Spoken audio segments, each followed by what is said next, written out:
యెహోవా నిన్ను కాపాడువాడు, నీ కుడి ప్రక్కను యెహోవా నీకు నీడగా ఉండును. భయంకరమైన తుఫాను వర్షం వస్తున్నప్పుడు కోడి తన రెక్కలు విప్పి తన పిల్లలందరినీ గొడుగులాగా తన కింద చేర్చుకొని అది వర్షం నుండి వాటిని కాపాడుతుంది, గెద్దల నుండి కాపాడుతుంది, మరి పాము నుండి కాపాడుతుంది. ఎన్ని విధాలుగా ప్రయత్నం చేస్తుందో కోడి తన పిల్లల్ని రక్షించుకోవడానికి. దేవుని కాపుదల, దేవుని రెక్కల కిందకు రావాలని దేవుడు పిలుస్తున్నాడు. You can live in a perfect safety even in the midst of the dangerous world by dwelling in the secret place of the most high. శక్తిమంతుడైన దేవుని నీకు ఆశ్రయస్థానముగా చేసుకొని ఆయన రెక్కల చాటును విశ్రాంతి తీసుకోవడానికి ఇష్టపడితే దేవుడు నిన్ను కాపాడతాడు. దేవుని రెక్కల నీడను ఆశ్రయించండి, ఆయన నమ్మండి, ఆయన ప్రామిస్ నమ్మి ప్రార్థించండి. ఆయన రెక్కల నీడను ఆశ్రయించినది ఎలా? ప్రార్థిస్తున్నామంటే దేవుని రెక్కల నీడను ఆశ్రయిస్తున్నాం. తండ్రి కాపాడమని ప్రార్థిస్తున్నామంటే ఖచ్చితంగా దేవాన్ని రెక్కలతో నన్ను కప్పమని ప్రార్థిస్తున్నాం. అందుకే ఉదయం లేచి మీ చిన్నారుల కొరకు ప్రార్థించండి, పెద్దల కొరకు ప్రార్థించండి.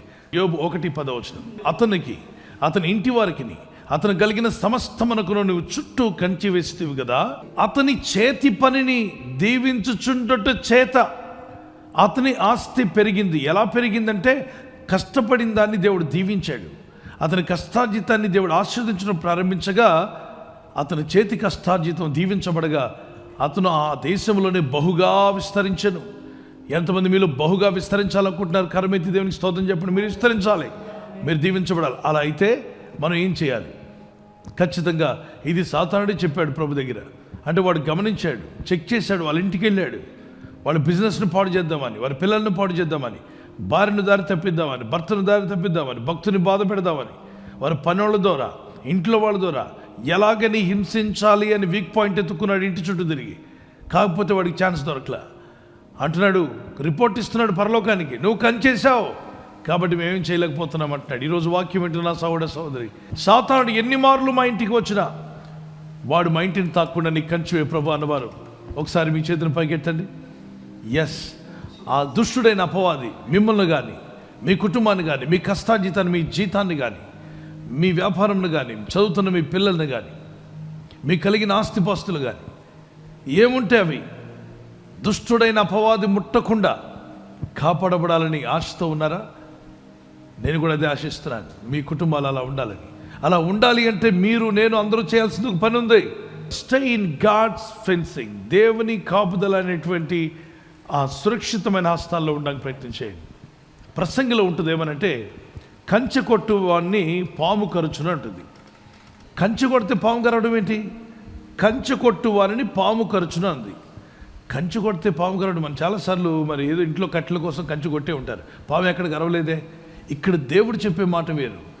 దేవుడు పెట్టిన కంచె ఉందే, దాన్ని నువ్వు కావాలని నరికేసావనుకో పాము కరచును. పాము అంటే కంచె అవతల ఉన్నది సాతాను, వాడు నిన్ను కాటు వేస్తాడు.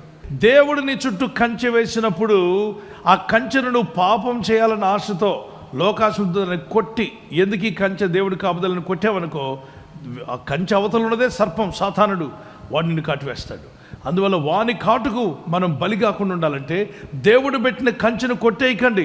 అంటే నేనేం కొట్టేస్తానండి? ప్రార్థన మానేయడమే కంచె కొట్టేయడం, బైబిల్ చదవడం మానేయడం కంచె కొట్టేయడం, దేవుని వాక్యాన్ని వినడం మానేసావా, ప్రార్థన చేయడం మానేసావా, పరిశుద్ధుల సహవాసం మానేసావా, దేవుని చిత్తానికి దూరంగా జరిగి వెళ్ళిపోతున్నావా, లోకాశలు ఆనందిస్తూ ప్రభుల ఆనందం మర్చిపోయావా అంటే నువ్వు కంచె కొడుతున్నావు. దేవుడు పెట్టిన కంచె నువ్వు కొట్టేస్తున్నావు. నెక్స్ట్ జరిగేది సర్పం కాటు. అంటే ఈ భౌతికమైన సర్పాలు కావు, సాతానుడు అటాక్ చేస్తాడని చెప్తున్నాడు. కనుక సాతాన్ అటాక్ చేయకుండా ప్రార్థనలు ప్రారంభిద్దాం, కుటుంబాల్లో ప్రార్థన కలిగి ఉందాం, ఆయన వాగ్దానాలు నమ్మి ప్రార్థన చేద్దాం. దానియేలు 3:17 ప్రకారంగా నమ్మి ప్రార్థించండి. చేతులు ప్రభు ఎత్తుదాం. ప్రభా, నా కుటుంబాన్ని కాపాడుతున్నందుకు స్తోత్రం, నా ఇంటిని కాపాడావు. ఎన్నో యుద్ధాలు మాకు తెలియకుండా జరిగిపోయాయి. దయ్యాలను వెళ్ళగొట్టావు, దురాత్మలను వెళ్ళగొట్టావు, మా మీద పడాల్సిన ప్రమాదాలను తప్పించావు. ఎన్నో యాక్సిడెంట్ జరిగి ఎప్పుడో పోవాల్సిన వాళ్ళు మమ్మల్ని సజీవ లెక్కలు నిలబెట్టావు. అది మా లక్కు కాదు నాయన, మా అదృష్టం కానే కాదు, నీ కాపుదల, నీ కృపను బట్టి మేము రక్షించబడ్డాం. మా మెరిట్ కాదు, మా తెలివి కాదు, మా జ్ఞానం కాదు, నీ అత్యంతమైన నీ ప్రేమ, శాశ్వతమైన నీ ప్రేమ ఈరోజు ప్రతి ఒక్కరిని దర్శించండి. ఈ రాత్రి నెమ్మదితో పండుకొని సురక్షితంగా కాపాడబడినట్లుగా నీ అగ్ని కంచి వేసి మమ్మల్ని కాపాడండి. మీ చిత్తములో కొనసాగే కృప అందరికీ దయచేయమని యేసుక్రీస్తు ప్రశస్త నామములో మీరందరికీ చక్కని నిద్ర దయచేసి తెల్లవారు లేచి కృపను మాకిమ్మని క్రీస్తు నామములో అడిగి వేడుకుంటున్నామా పరలోకపు తండ్రి. ఆమేన్. ఆమేన్. ఈ వాగ్దానాన్ని మీతోనే ఉంచుకోకుండా లైక్ చేయండి, షేర్ చేయండి. అనేకులు ఈ యొక్క ఛానల్ సబ్స్క్రైబ్ చేసుకోమని తెలియపరచండి. సబ్స్క్రైబ్ చేయని వారు కూడా సబ్స్క్రైబ్ చేయండి. Good night. God bless you.